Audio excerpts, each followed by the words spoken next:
നമ്മളിനി പോകുന്നത് സിദ്ധാർത്ഥന്റെ വാർത്തയിലേക്കാണ്. വയനാട് പൂക്കോട് വെറ്റിനറി സർവകലാശാലയിലെ വിദ്യാർത്ഥി സിദ്ധാർത്ഥന്റെ മരണത്തിൽ സിബിഐ അന്വേഷണത്തിനുള്ള നടപടികൾ സംസ്ഥാന സർക്കാർ ഇന്ന് പൂർത്തിയാക്കും.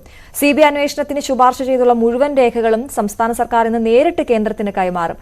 ഡിവൈഎസ്പി റാങ്കിലുള്ള ഉദ്യോഗസ്ഥൻ ഡൽഹിയിലെത്തി വിജ്ഞാപനം കൈമാറിയെങ്കിലും പെർഫോമ റിപ്പോർട്ട് കൈമാറാത്തത് വലിയ വിമർശനങ്ങൾക്ക് ഇടവച്ചിരുന്നു. ഡാൻ കുര്യനാണ് തിരുവനന്തപുരത്തും വിവരങ്ങളുമായി ചേരുന്നത്. ഡാൻ, ഇന്നലെ വലിയ വിമർശനമുണ്ടായിരുന്നു. സിദ്ധാർത്ഥന്റെ അച്ഛൻ മുഖ്യമന്ത്രിയിലുള്ള വിശ്വാസത്തിനപ്പുറത്തേക്ക് തനിക്ക് പ്രതിപക്ഷ നേതാവിനോട് സംസാരിക്കാനുണ്ട് എന്ന് പറഞ്ഞ് അദ്ദേഹത്തെ നേരിട്ടെത്തി കണ്ടിരുന്നു. തനിക്ക് തന്ന ഉറപ്പ് പാലിച്ചിട്ടുണ്ടോ എന്ന് സംശയമുണ്ട് എന്നൊക്കെ അദ്ദേഹം മാധ്യമങ്ങളോടക്കം പറഞ്ഞിരുന്നു. ഇന്നിപ്പോൾ സംസ്ഥാന സർക്കാർ ആ വിമർശനങ്ങൾക്കൊക്കെ ഉള്ള മറുപടിയുമായി എത്തിയിരിക്കുന്നു. ഇന്നിപ്പോൾ ആ നടപടിക്രമങ്ങളെല്ലാം പൂർത്തിയാക്കും എന്നാണ് പറയുന്നത്. എന്തൊക്കെയാണ് വിശദാംശങ്ങൾ?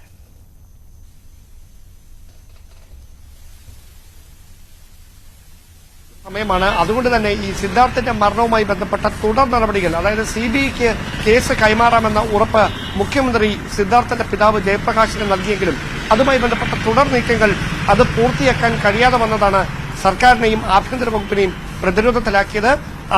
പ്രതിപക്ഷ കക്ഷികൾ അത് വലിയ തരത്തിൽ ഒരു വിമർശനമായി ഉന്നയിച്ചുകൊണ്ടിരിക്കുന്ന പശ്ചാത്തലത്തിലാണ് അടിയന്തരമായ വിഷയത്തിൽ ഇടപെടുന്ന ഒരു നടപടി സർക്കാരിന്റെ ഭാഗത്തുനിന്ന് ഉണ്ടായത്. ഏതായാലും ഇന്നലെയാണ് ഒരു ഡിവൈഎസ്പി, സൈബർ സെൽ ഡിവൈഎസ്പി നേതൃത്വത്തിലുള്ള ഉദ്യോഗസ്ഥരെ ഡൽഹിയിലേക്ക് അയച്ചത്. കേന്ദ്രത്തിന് നേരിട്ട് ഇതുമായി ബന്ധപ്പെട്ട വിജ്ഞാപനവും സിബിഐക്ക് അന്വേഷണ ചുമതല കൈമാറിക്കൊണ്ടുള്ള വിജ്ഞാപനവും അതോടൊപ്പം തന്നെ പെർഫോമ റിപ്പോർട്ടും നേരിട്ട് കൈമാറുന്നതിന് വേണ്ടിയാണ് ഉദ്യോഗസ്ഥരെ അയച്ചിരിക്കുന്നത്. അതുമായി ബന്ധപ്പെട്ട എല്ലാ നടപടിക്രമങ്ങളും ഇന്ന് തന്നെ പൂർത്തിയാക്കും. സിബിഐക്ക് എത്രയും വേഗത്തിൽ അന്വേഷണം ഏറ്റെടുക്കാൻ ഉപകരിക്കുന്ന തരത്തിലായിരിക്കും സർക്കാരിന്റെ ഭാഗത്തുനിന്ന് ഇന്നുണ്ടാകുന്ന നീക്കങ്ങൾ. ഇനി തീരുമാനമെടുക്കേണ്ടത് സിബിഐ മേധാവിയാണ്. അദ്ദേഹമാണ് ആരാണ് ഇതിൽ അന്വേഷണം നടത്തേണ്ടത്, അന്വേഷണ ഉദ്യോഗസ്ഥരെ തീരുമാനിക്കേണ്ടതും ഏത് യൂണിറ്റിനാണ് അന്വേഷണം കൈമാറേണ്ടത് എന്ന കാര്യത്തിലൊക്കെ തീരുമാനമെടുക്കേണ്ടത്. തുടർ നീക്കങ്ങൾ ഡൽഹിയിൽ നിന്നാണ് വരാനുള്ളത്.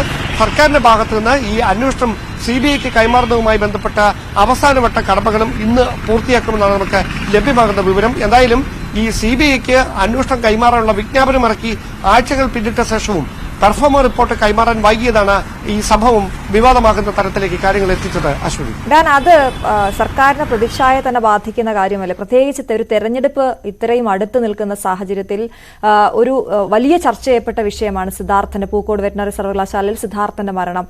ആ വിഷയത്തിൽ അന്വേഷണം ആവശ്യപ്പെട്ട്, അല്ലെങ്കിൽ സിബിഐ അന്വേഷണം ആവശ്യപ്പെട്ട് മുഖ്യമന്ത്രിയെ സമീപിക്കുകയും നേരിട്ട് കാണുകയും പുറത്തിറങ്ങി അദ്ദേഹം എനിക്ക് എല്ലാ ഉറപ്പും തന്നിട്ടുണ്ട് എന്നും മാധ്യമങ്ങളോട് പ്രതികരിച്ചതുമാണ് അദ്ദേഹം. പക്ഷേ അത് മാറ്റി പറയേണ്ടി വരുന്ന ഒരു അവസ്ഥ എന്ന് പറയുമ്പോൾ അത് വരുന്ന തെരഞ്ഞെടുപ്പിൽ സർക്കാരിന് അത്തരത്തിലുള്ളൊരു തിരിച്ചടി ഇത്തരത്തിലുള്ള കേസുകൾ ഉണ്ടാകില്ല.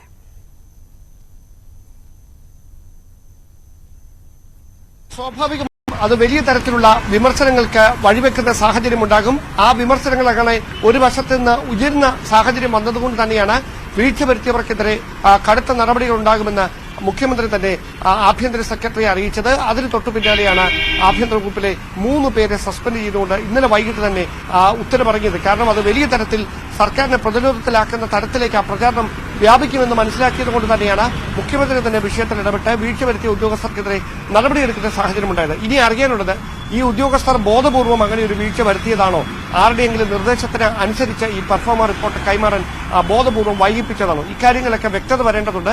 അങ്ങനെ വന്നാൽ മാത്രമേ ഇതിലെ അവ്യക്തത നീങ്ങിയുള്ളൂ. എന്തായാലും സിദ്ധാർത്ഥന്റെ പിതാവ് ഏറ്റവും പുതുതായി ഉന്നയിക്കുന്ന ഒരു പ്രധാനപ്പെട്ട കാര്യം, അദ്ദേഹത്തിന്റെയും കുടുംബാംഗങ്ങളെ വാമൂടിക്കെട്ടാനുള്ള ശ്രമമുണ്ടായി.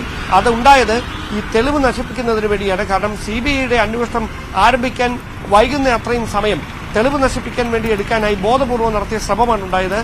ചില ഉന്നത നേതാക്കളുടെ മക്കളെ രക്ഷിക്കാനായിട്ടുള്ള ശ്രമങ്ങൾക്ക് സർക്കാരും പോലീസും കൂട്ടുനിൽക്കുകയാണെന്ന തരത്തിലുള്ള ഗുരുതരമായ വിമർശനമാണ് സിദ്ധാർത്ഥന്റെ പിതാവ് ഇന്നലെ പ്രതിപക്ഷ നേതാവിനെ കണ്ടതിന് ശേഷമടക്കം മാധ്യമങ്ങളോട് പങ്കുവച്ചത്. എന്തായാലും ഈ സിബിഐക്ക് അന്വേഷണം പൂർണ്ണമായി കൈമാറുന്ന തരത്തിലേക്ക് കാര്യങ്ങൾ എത്തിയാൽ ഉടൻ തന്നെ സിബിഐ കേസിന്റെ അന്വേഷണം ഏറ്റെടുക്കുന്നതിന്റെ ഭാഗമായി പൂക്കോട് വെറ്റിനറി സർവകലാശാലയിലേക്ക് എത്തും.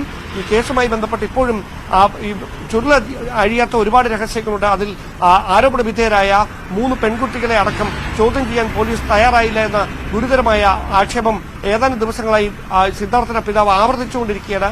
ഈ കാര്യങ്ങളൊക്കെ സിബിഐയുടെ അന്വേഷണം എത്തുന്നതോടെ ഒരു വ്യക്തത വരുമെന്ന് തന്നെയാണ് വിലയിരുത്തൽ. ശരി, ഡാൻ കുര്യനാണ് വിശദവിവരങ്ങൾ നൽകിയത്. നമ്മളിനി